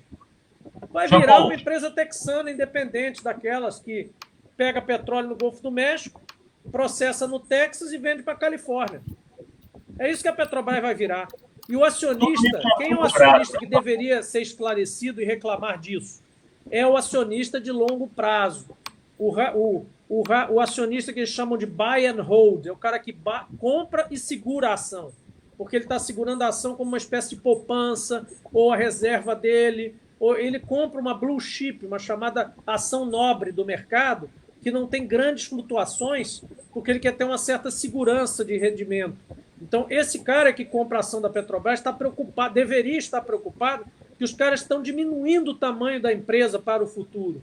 O cara que está especulando, não. O cara que está especulando, basta ele comprar no dia que o Paulo Guedes disse que o governo não ia conseguir mais privatizar a refinaria, e vender no dia que ele diz, oba, venci, consegui privatizar a refinaria. Basta uma declaração de ministro e ele ganha num dia o dinheiro para especulação. É isso que está sendo feito com a Petrobras. Ao invés dela ser uma blue chip, ela está sendo elemento de especulação. Uma hora vai privatizar, outra hora não vai. Outra hora vai, outra hora não vai. E aí, nesse vai, não vai, pessoas compram e vendem ações, as ações sobem ou descem, e essas pessoas ganham em 24 horas o dinheiro que precisam, tiram e vão apostar na privatização da Eletrobras. Aí o cara vai lá e diz, não vai privatizar a Eletrobras porque o senador reclamou. Cai de novo. Aí ele compra na baixa. Aí o outro senador do governo diz, agora eu vou conseguir privatizar. Aí sobe de novo. É isso que eles fazem. Estão jogando com o patrimônio brasileiro, né? Jogando com empresas públicas. Ações que não deveriam estar nesse jogo, porque são empresas estatais. E aí a pessoa de mercado que estiver ouvindo aqui vai dizer assim, pô, Jean Paul, mas você que entende disso aí, de empresa e tudo, como é que você preconiza que uma empresa seja estatal, tenha ação no mercado e tenha ingerência do governo? Eu respondo, eu digo, eu como investidor desse mais conservador que quer manter a ação para guardar meu dinheiro, para assegurar o valor, eu quero ser sócio do governo. Eu não quero ser sócio de uma empresa privada de petróleo do Sudeste que só vende para a safra de soja. Eu não quero isso. Essa empresa é uma empresa que vai oscilar de acordo com o mercado da soja, com o consumo brasileiro apenas. Eu quero ser sócio de uma estatal brasileira hegemônica, onde o governo tenha majoritário nas ações, que de vez em quando está sujeita, sim, ao controle governamental de preço para conter inflação e outras coisas, mas, em compensação, tem ou tinha hegemonia em dutos, hegemonia em terminais, hegemonia em refinaria, prioridade para licenciamentos ambientais, atividades junto à sociedade que fazem com que a sociedade goste da minha marca, uma série de vantagens que uma empresa privada não tem condição de atingir. Então, uma coisa paga a outra. Se eu, por exemplo, entrego uma certa autonomia que eu teria como sendo privado para o governo me governar, me tutelar de uma certa forma, é esse mesmo termo, mas para o lado bom, né? Por outro lado, eu tenho vantagens, eu sou governo, eu não quebro. Só dizer isso já basta, né? Então, assim, tem investidor que quer uma empresa estatal como investimento e tem investidor que você quer ganhar dinheiro rápido, investe numa startup de garagem. O cara está lá fazendo um software, um aplicativo, aí você vai dar um tiro, em 10 dias você fica milionário. Agora, também tem o risco de perder tudo. Agora, quer investir numa empresa sólida, num transatlântico que não afunda, tranquilão, que vai lá, tormenta a tormenta, enfrenta e tal, que tem um cacife e ainda tem a garantia de ter o governo por trás, invista na Petrobras. Agora, não queira distorcer as coisas, transformar a Petrobras numa startup de garagem ou numa Shell é completamente inconcebível, porque o papel da Shell também existe, petroleira privada que atende o mercado, tudo bem, mas ela é uma empresa internacional, multinacional. Se der merda no Brasil, com perdão da má palavra, ela vai produzir na Austrália. Se der merda na Austrália, ela vai para o Golfo do México. O Golfo do México ela tem operação na China, ela tem operação no lugar todo mundo do mundo. A Petrobras não tem isso porque é estatal brasileira. O papel dela é assegurar o abastecimento eficiente e eficaz em todo o território nacional, para que a gente tenha condição de produzir comida, remédio, indústria, comércio, etc. Isso é que é a razão da Petrobras existir. Jean Paul, a gente vai dar uma ajustada aqui, porque tem um monte de pergunta e nosso tempo já está se esgotando. Mas, rapidinho, a Jana está comentando assim, que mais de 1.000 trabalhadores diretos já foram demitidos da Petrobras, né? 300 transferidos para a região sudeste, aqui no Rio Grande do Norte. A tendência é que os outros 800 fiquem desempregados. Aí o Dárlio comentou sobre toda essa pauta da educação, né? Sobre o Enem. O Dárlio está perguntando se tem algum projeto, uma parte a gente já comentou, né? Está perguntando se tem algum projeto voltado para beneficiar as instituições privadas de ensino. Rapidinho, Jean Paul. Só a última parte aí que eu não ouvi, que eu baixei o volume aqui, sobre o quê? Tem algum projeto no Senado rolando para apoiar as instituições privadas de ensino? Tem. Eu posso pegar depois para mandar para vocês. Tem sim. Sempre tem uma polêmica, né? Porque o pessoal quer sempre extrapolar, né? E aproveitar para ganhar em cima. Mas tem os projetos, inclusive teve um que veio para a pauta, se não me engano, semana passada e saiu, mas tem sim. E tem o próprio negócio do pagamento, né? Que já houve aquele adiamento e tal de quem está devendo, e quem tiver em dia, enfim, todo aquele processo do pagamento das privadas. Agora, as privadas têm sempre esse problema, né? Tem um lobby lá que de vez em quando tenta extrapolar, né? E isso nos governos de Lula e Dilma também já acontecia, e tem que sempre ter cuidado com isso aí. Mas tem sim, e é meritório, não está errado não, né? Porque a maior parte das instituições privadas não é oportunista e picareta, a maior parte é correta, é um mercado que tem que existir, né? Sobre, você falou da Petrobras ainda, eu acho, pessoal, que eu tenho feito um esforço para tentar fazer essa mobilização, mas eu acho que precisa uma mobilização muito grande em relação a isso. Porque, veja, o que está sendo feito já foi tentado antes, né? Antes do governo Lula foi tentado isso, depois foi tentado de novo, já em Temer, você já teve aquela história de tentar fechar a refinaria, mudar o nome da refinaria, tirar o nome da refinaria, começaram a tirar pessoas e tal, e realocar, e aí agora a estratégia qual foi? algum gênio lá chegou lá e disse, olha, é melhor o seguinte, não fala com ninguém não e vai fazendo. Vai transferindo gente, vai tirando o miolo de tudo, vai secando tudo. Quando for ver, já era, já foi, as pessoas já foram. E isso não é de agora, isso desde o ano passado, de antes do ano passado, até antes da virada de governo, eu já via pessoas, eu tenho vizinhos aqui que são da Petrobras, eu tenho amigos da Petrobras aqui. Disseram, meu filho está procurando lugar no Espírito Santo para morar. Eu disse, oh, que estranho, ele vai para lá por quê? Disse, não, o fulano está procurando apartamento no Rio, você tem alguém para indicar alguma coisa? Eu digo, ué, que estranho, está voltando para o Rio, o outro está indo para Santos. Porra, muita gente se mudando ao mesmo tempo. Então, não precisa você ser muito esperto para ver que a estratégia é essa. Vamos puxando. Cadê? Quando mais você ouviu falar do gerente-geral da Petrobras aqui? Que ele aparecia toda hora em jornal, tinha o famoso Horácio Lugon, depois os outros todos eram praticamente senhores feudais aqui, né, da Petrobras, o tempo todo o jornal ia lá, o que está acontecendo, o que não está. O nosso gerente-geral atual, que é um cara extremamente competente, correto, etc., tudo, sumiu. Ele não manda em mais nada. Ele não diz mais nada no jornal. Ele não dá a menor satisfação. Quando a governadora pediu, e eu ajudei a redigir esse ofício, ainda ela como senadora, pediu esclarecimento sobre as mudanças que a Petrobras estava fazendo, a resposta foi zero. Não, vamos na sede, vamos ver a sede. A sede também não respondeu, nunca respondeu o ofício da senadora Fátima Bezerra sobre quais eram os planos da Petrobras para o Rio Grande do Norte. Pois bem, depois nós assumimos o lugar dela, fomos com ela lá. Vocês cobriram, 2 vezes nós fomos. Também não recebemos nenhuma resposta concreta.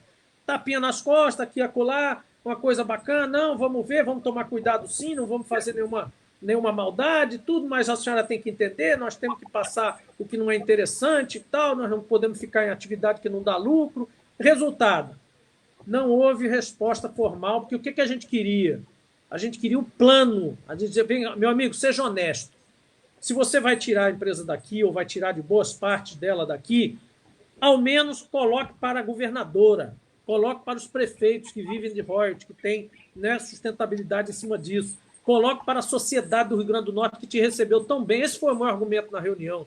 Eu chegava a espumar, porque dizia, pô, não é possível que vocês façam isso depois de receber incentivo fiscal, depois de receber todo o tratamento que as cidades dão à Petrobras, todo o carinho que a sociedade do Rio Grande do Norte dispensou sempre a vida inteira, toda e qualquer discussão, prioridade no atendimento, todos os governadores a fio. Eu estou aqui há 15 anos, desde Garibaldi que eu vejo, Petrobras pede uma audiência e imediatamente é atendido pelo governo, qualquer que seja o governador, faça-se justiça a Garibaldi, a dona Vilma, a qual eu fui secretário, Rosalba, Robson, Fátima agora, não tem uma vez que a Petrobras peça para falar alguma coisa que tem algum problema, inclusive de natureza fiscal, que vai implicar diretamente na receita do governo, que ela não tenha sido atendida. Aí agora simplesmente vai sair por baixo da porta, como a água que escorre com pano sujo.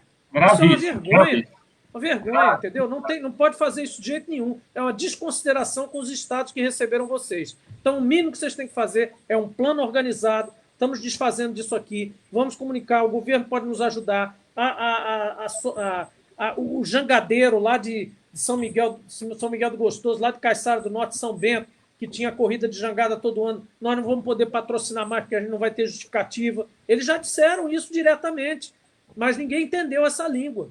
Perguntaram outro dia o professor Cortez, que é secretário lá em Macau, de pesca, que foi secretário da pesca do Estado, perguntou, olha, sabia que a Petrobras que fazia toda a estatística dos peixes aqui, um monte de coisa, nos ajudava, parou de mandar. Eu disse, parou porque o presidente mandou lá no Rio, ele disse que não ia mais tomar nenhum patrocínio, nenhuma atividade desse tipo social em áreas onde eles não vão estar mais presentes, vão continuar. Agora, você não desliga isso de uma hora para outra sem nem avisar a pessoa. O cara estava lá com estatística de peixe, de crescimento de populações, de não sei o que, um negócio todo que tem um histórico, tem toda uma série para seguir. Os caras simplesmente derrubaram. Mais grave ainda, temos um projeto aí que foi investido cerca de 3 milhões de reais de offshore eólico, que era a alavanca para a Petrobras ser a primeira empresa do Brasil a entrar no offshore eólico, que ela tinha medições de 3 anos e mais, que o Senai RN também fez através do CTGás ER, que era a Petrobras também, que a Petrobras saiu, ninguém deu bola, nem deu falta. O CTGás ER acabou. Ninguém falou nada.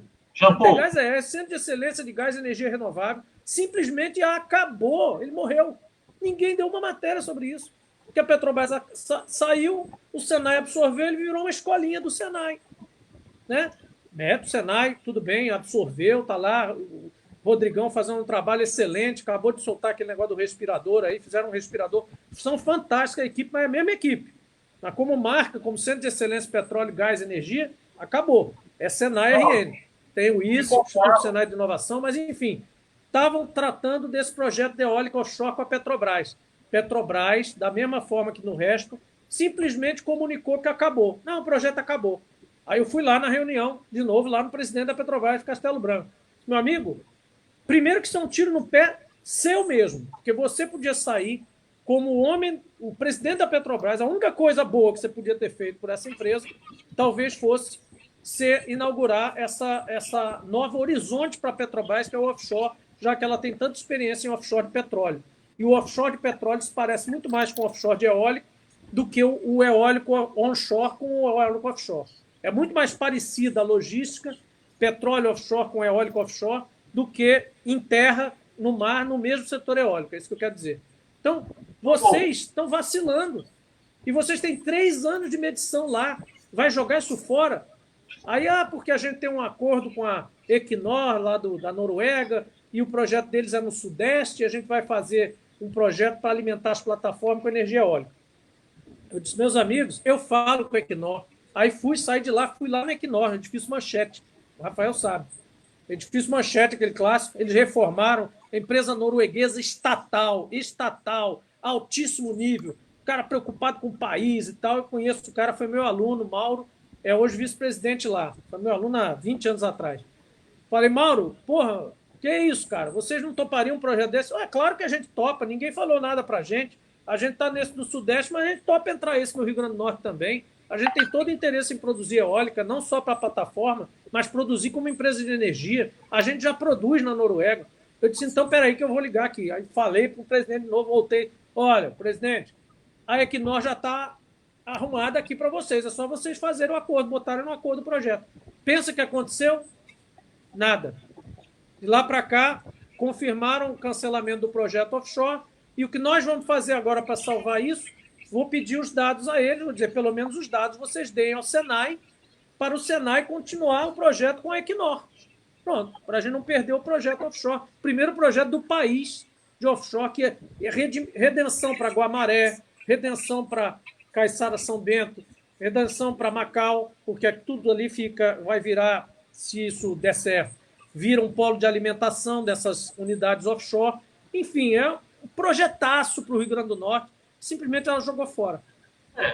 Então, os projetos, ficou claro, né, senador, que os projetos de desenvolvimento, a Petrobras, enquanto indutora de desenvolvimento tecnológico e social, né, e cultural, né, está sendo desmontada. Né? É uma privatização na surdina. Mas a gente tem que falar rapidinho, nosso tempo já estourou, mas a gente tem que falar rapidinho de 2 tópicos. O Rafa vai perguntar sobre a ajuda aos estados e municípios. Vai lá, Rafa. Rafael? Acho que ele não está me escutando agora.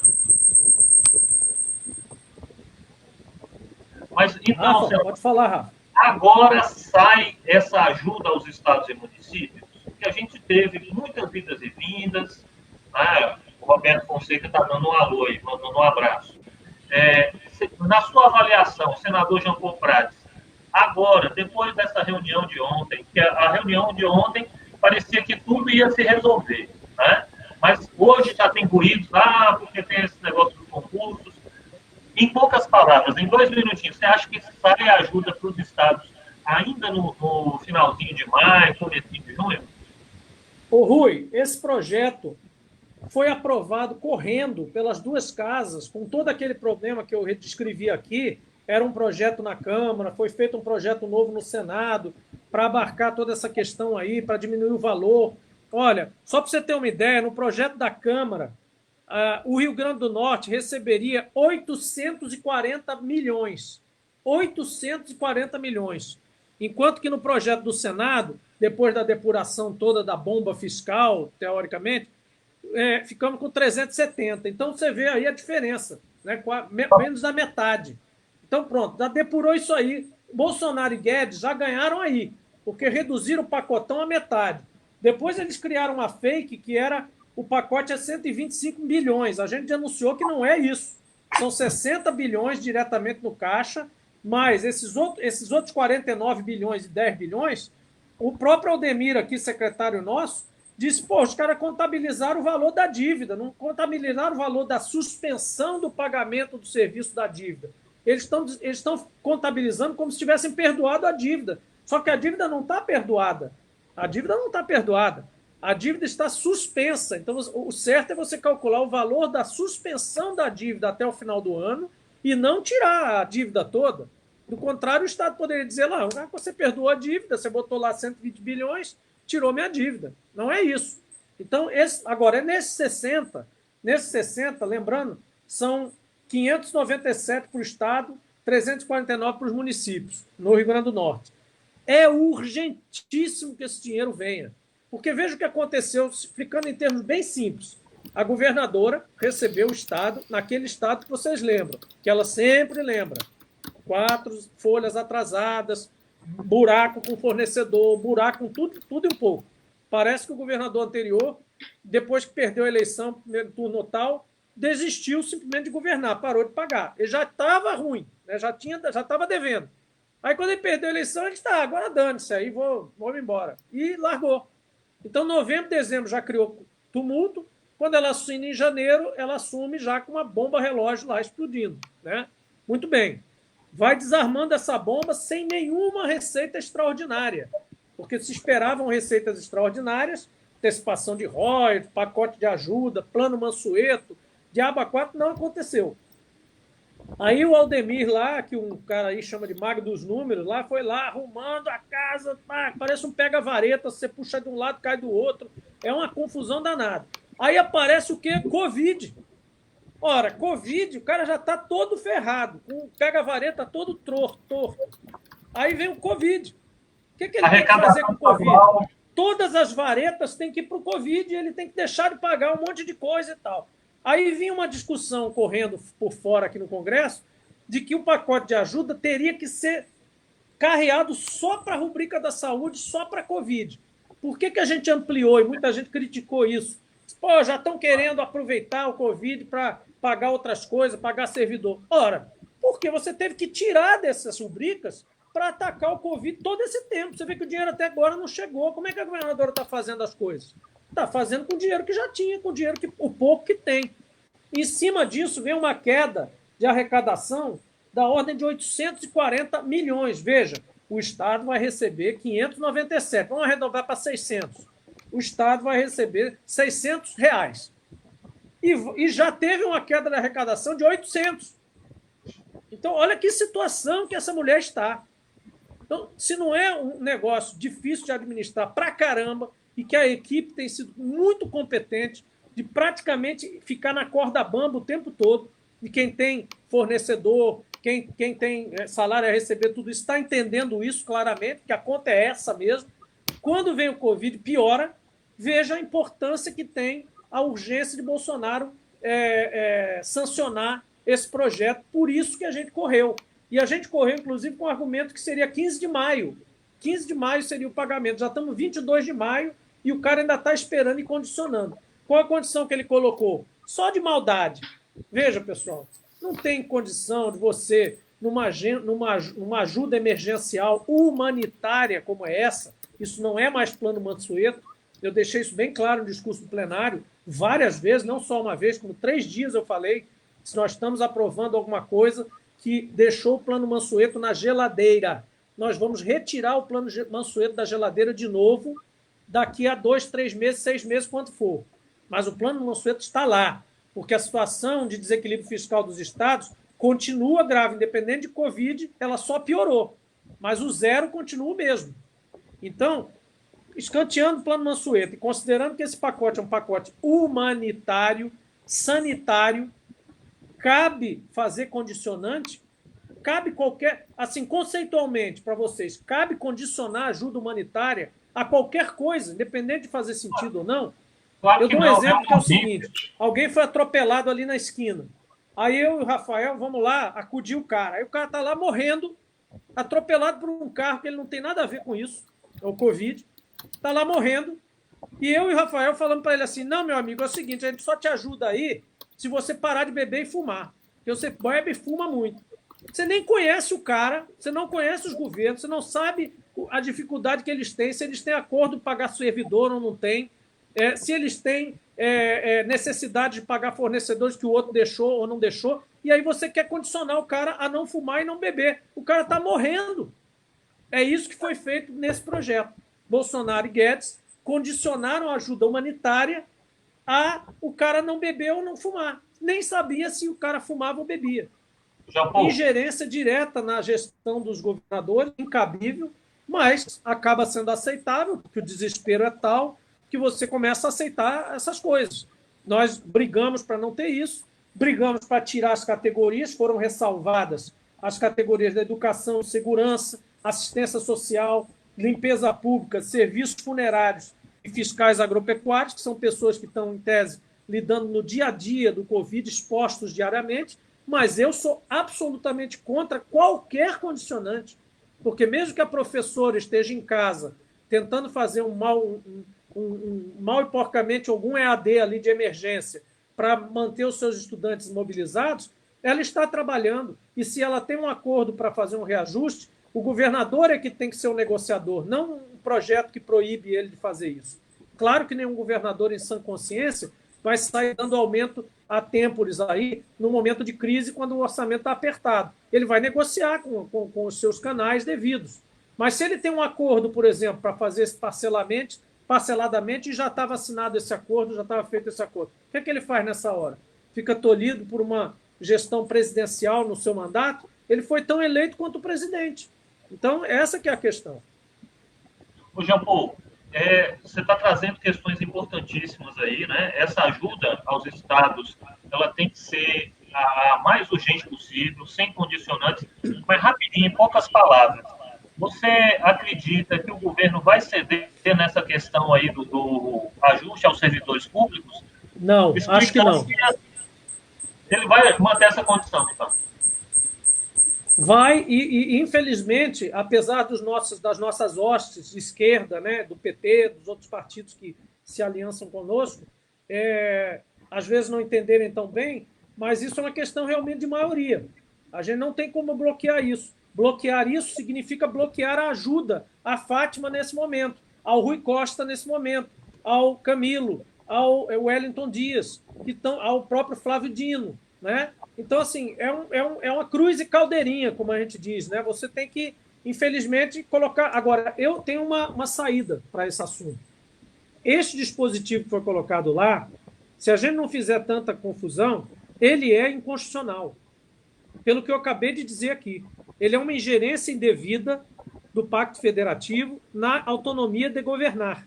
Se um governador fez um acordo com uma categoria que ia parcelar um reajuste ao longo do ano que vem, e vem esse negócio e diz não pode, ele pode judicializar, a categoria pode judicializar e será dado, porque já estava acertado. É um direito adquirido ou uma expectativa de direito que vai ser atingida por uma medida que não tem nada a ver com isso.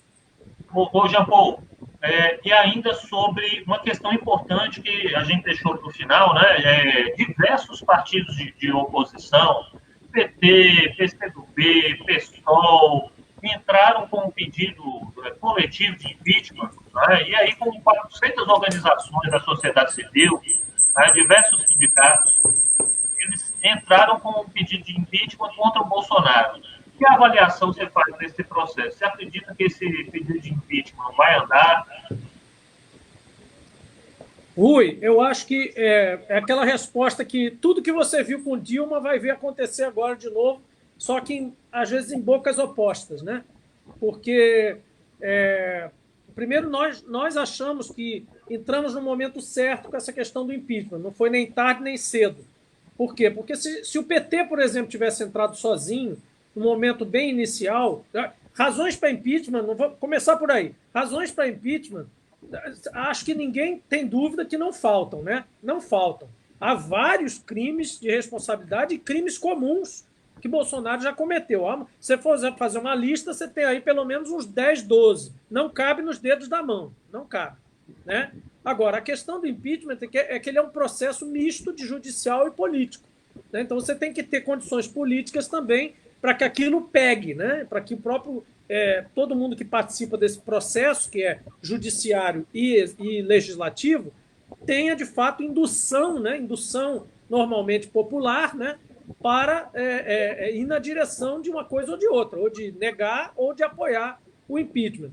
Então, nesse caso, se o PT, por exemplo, tivesse entrado lá atrás contra a primeira bobagem que o Bolsonaro falou, talvez a gente tivesse sido descredibilizado e desvalorizado pelo fato de ter sofrido um impeachment também há tão pouco tempo e pareceria uma vendetta barata dessas, toma aqui o que você me deu e tal, aquela coisa que não é uma coisa que politicamente construa, porque todo mundo vai ficar assistindo, comendo pipoca, assistindo aquela briga, mas não vai a lugar nenhum, né? Agora, nesse momento em que você tem toda uma questão em que você tem um grupo que dentro do próprio bolsonarista se destaca, né? Que é o grupo humorista, né? E que passa a ter uma certa implicância com ele também, porque ele, de uma certa forma, tratou indevidamente o cara que eles gostam e tal, que eles admiram e tudo isso, e vice-versa, né? O lado de cá também acha que Moro foi traidor e tal, e aí ficou aquela coisa.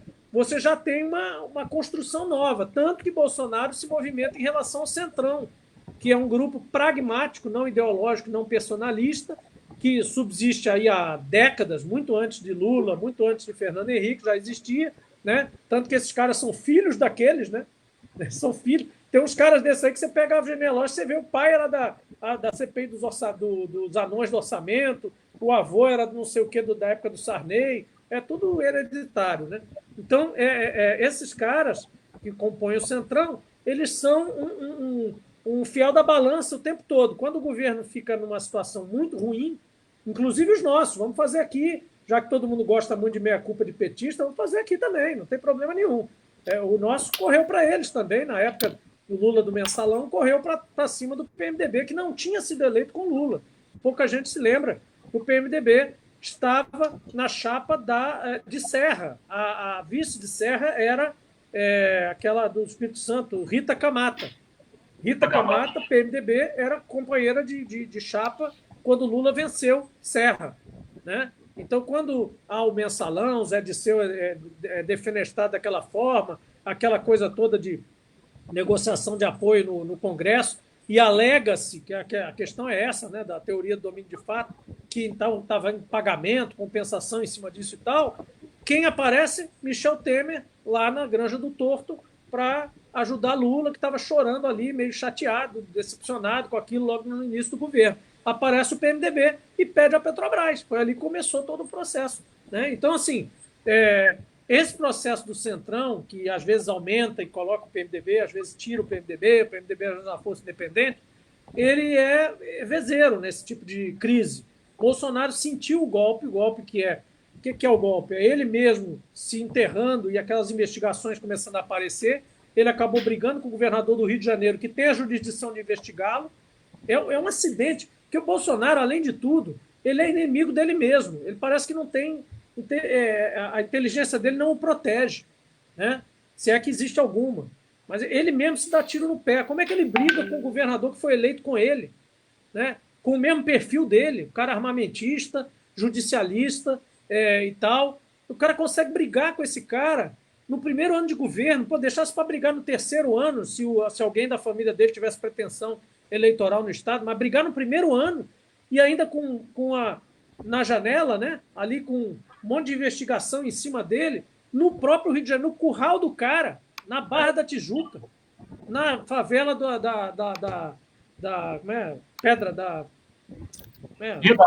Rio das Pedras, no tanque ali, na freguesia, onde ele tem aqueles imóveis de miliciano que faz aqueles prédios lá para cair. Entendeu? Ali no território do cara, ele resolveu brigar com o cara. Lembrando que isso é o espólio do Eduardo Cunha. Os votos do Eduardo Cunha, o espólio de Eduardo Cunha é Bolsonaro. É Barra da Tijuca, Rio das Pedras, freguesia, Cidade de Deus, é esse pessoal aí. Entendeu?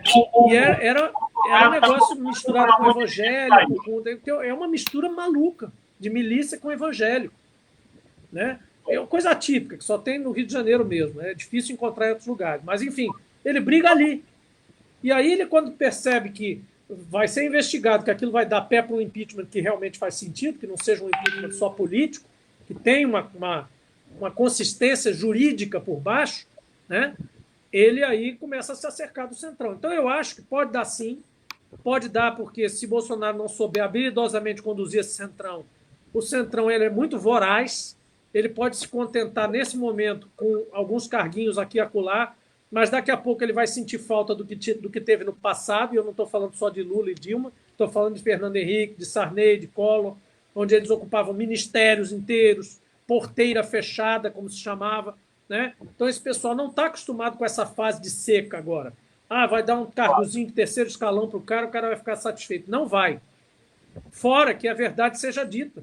Muitos procedimentos foram revistos em governança e muita gente agora está tomando 10 vezes mais cuidado para fazer o que fazia antes. Essas mesmas figuras que estão aí soltas, não são os que foram presos, não. Não são os petistas Tesoureiro e outro que trataram de campanha, que isso é nada. São os caras que realmente comandavam grandes sistemas. Esses caras estão soltos, estão lá, e alguns são colegas de Congresso, né? Mas esses caras, eles estão muito pianinho. Primeiro porque, né, já estão bem de vida. Não dá. Outra coisa que, assim, eles estão com muito cuidado. Então, o poço onde essa turma pescava também está um pouco mais seco, né? Até porque o Estado não resolveu não gastar, é uma política diferente. Não tem mérito nenhum isso. O Estado brasileiro tem que estar presente. Mas o fato é que a equipe econômica, nesse sentido, também não ajuda. Então, o potencial desse pessoal entrar em choque, tanto que já entrou. Rogério Marinho em choque com Paulo Guedes em choque com o ministro Tarcísio, porque são ministros que querem gastar e ele é um ministro que não quer gastar, que quer ajudar o mercado financeiro, quer que o investidor privado entre, quer vender o patrimônio privado para amealhar umas moedinhas aí e dizer que está diminuindo o déficit, né? Então, essa dicotomia interna desses governos ultraliberais é que acaba sendo a própria razão da sua derrocada. Quando eles começarem a brigar por coisas, aí você vai ver que o impeachment vai começar a decolar. Ô, Jean Paul, o Jalmir Oliveira, jornalista, ele mandou uma pergunta que eu considero muito interessante aí. Sobre o projeto de lei para os estados, tem um artigo que suspende o pagamento dos empréstimos. E o Paulo Guedes estava encasquetando com isso aí, né? Esse artigo que suspende o pagamento de empréstimos com garantia da União, contraídos com instituições financeiras nacionais e internacionais. Isso não levaria a um calote por parte dos estados? Natal, por exemplo, está devendo aí ao Banco Mundial. Comenta essa questão. Olha, Jamir e Rui, de fato, isso aí é uma questão muito complicada, né? Essa garantia chama-se garantia soberana, né? Como se a garantia do Estado brasileiro dada a um ente internacional multilateral por um empréstimo desses, como a gente tem esse do governo cidadão do Banco Mundial. É claro que o governo do Rio Grande do Norte não vai dar esse calote.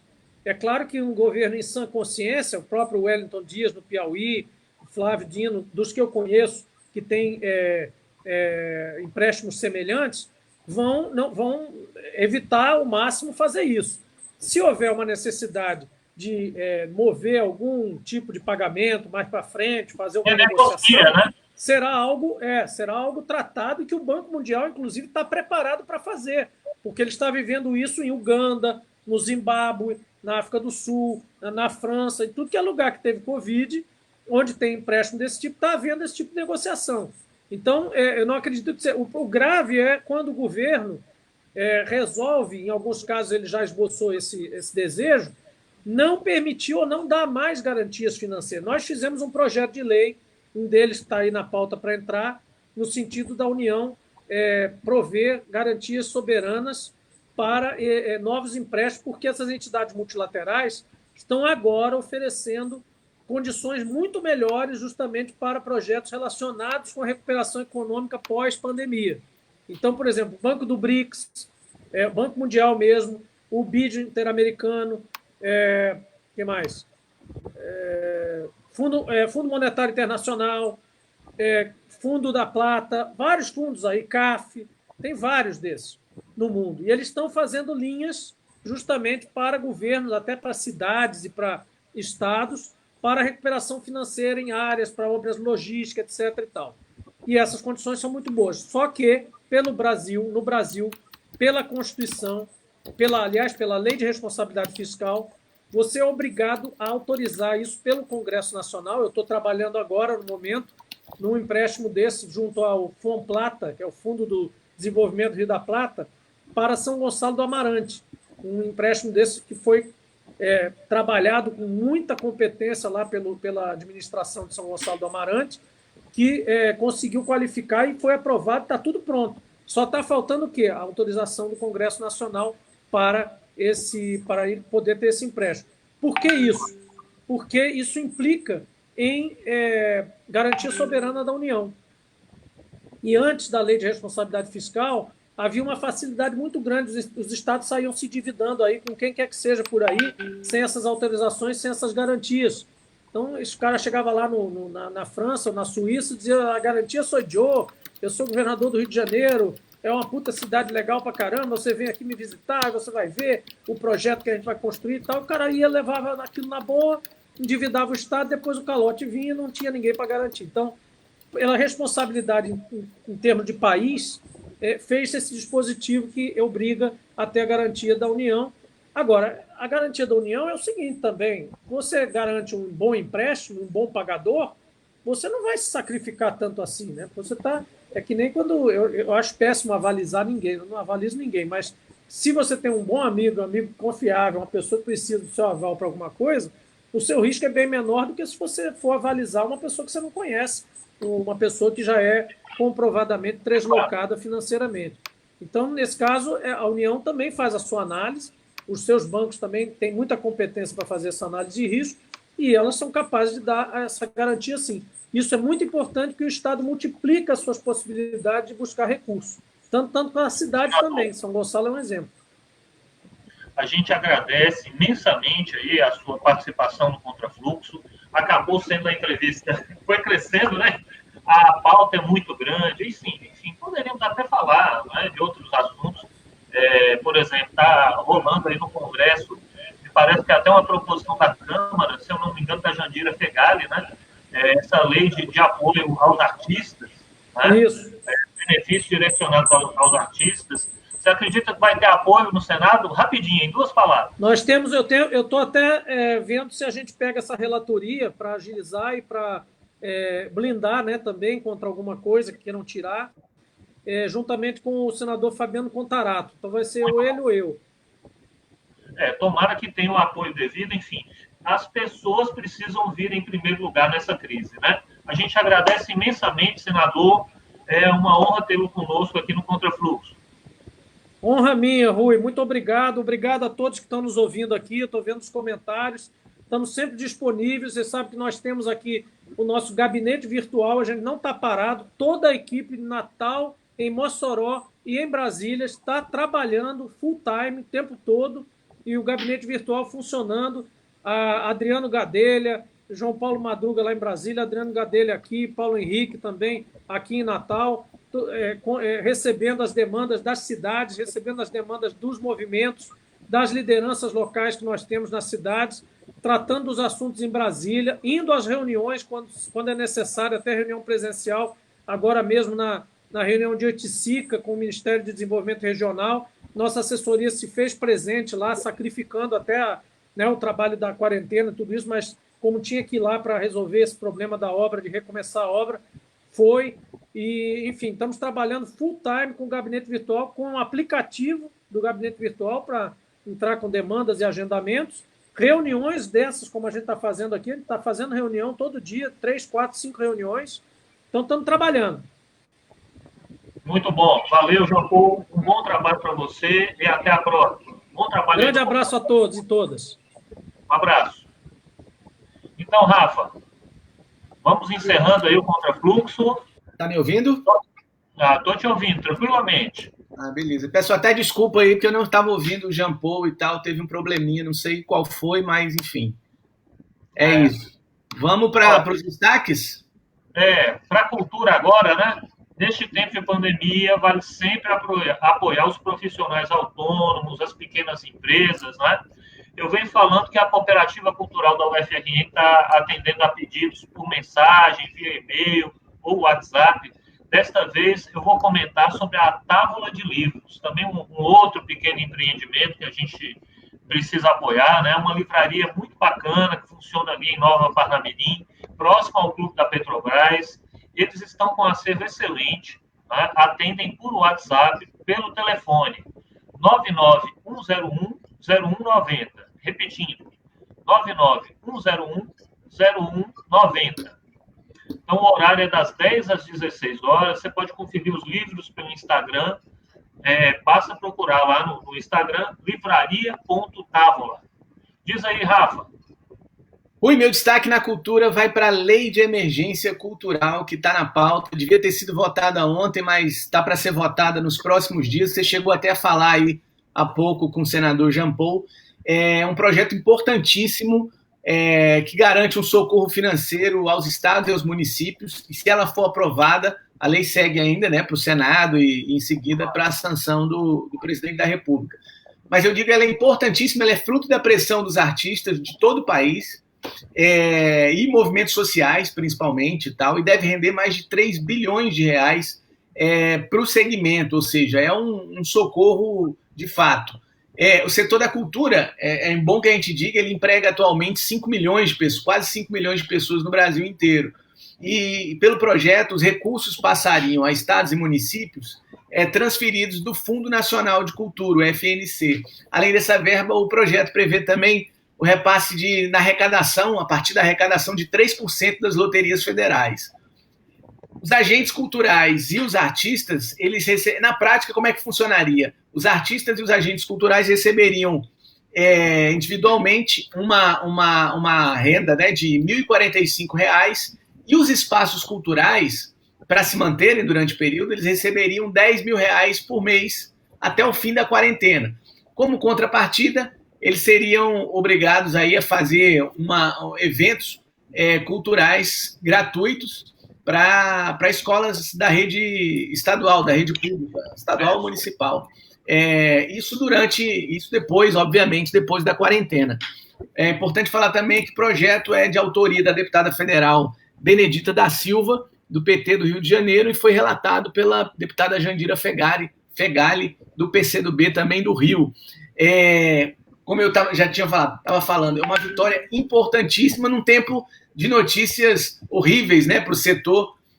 Vide o caso recente da ex-atriz da Rede Globo, Regina Duarte, que foi secretária nacional de cultura, sem nunca ter sido, na verdade, né, Rui, numa espécie ali de vale a pena ver de novo da Viúva Porcina, de um remake aí, fora de época do Rock Santeiro, né, a gente fazendo um paralelo. Mas, enfim, essa votação da Lei de Emergência Cultural, ela mostra também, isso é importante frisar, que o parlamento ele tem cumprido uma função social, até o Jean Paul falou um pouco isso, ele tem cumprido uma função social que, na verdade, deveria ser do governo federal. Mas, enfim, sinal dos tempos. Estamos aí, Rui. Valeu. Não, e a Jana está falando que está agendada para votação na próxima terça, dia 26, né? Vai ser o primeiro item anunciado pelo plenário. Ficou no plenário, na pauta ontem, chegou a entrar na pauta, houve uma mobilização nacional em torno disso, mas, enfim, a pauta andando e tal, não foi possível a votação ontem. Mas é isso, né, Rafa? A gente agradece, valeu demais pela sua força aqui no Contrafluxo. Eu aproveito e mando um beijo para a equipe que produz o programa, né? Todo mundo aí, a Jana Sá, Liciane Oliveira, o Elan Aureliano, o Olavo Luiz, o pessoal lá da rádio, né? Olavo Luiz, Edinaldo Martins. Rebeca também, né? Diga aí, Rafa. Não, Rebeca também, você não falou da Rebeca? Que tá Rebeca, falei por último. Rebeca, claro, como não? Valeu, pessoal. Beijo. Valeu, Rafa. Beijão. Valeu. Um abraço, gente. Tchau.